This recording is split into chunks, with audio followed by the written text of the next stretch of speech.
Well, look, I think visually it was clearly very different from what we saw in the Chamber of Congress there.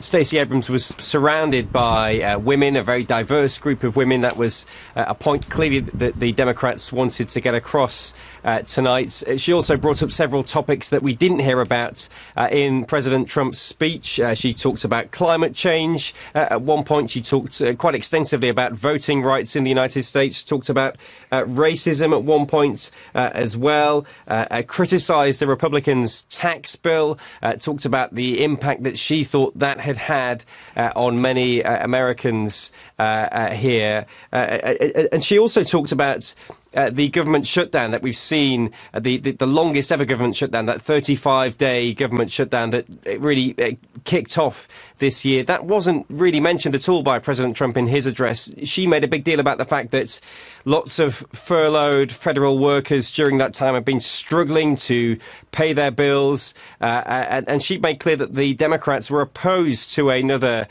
government shutdown. So that was something. I think one of the key lines that people will take away from this is the stark contrast in rhetoric surrounding the issue of a border wall.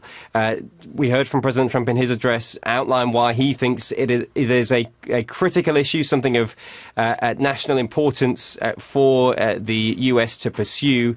Here, though, Stacey Abrams laid out why the Democrats think that a border wall isn't necessary. She said, America is made stronger by immigrants, not walls. So, look, a call for bipartisanship from both parties we've heard tonight, from both President Trump and from Stacey Abrams in her response to his speech.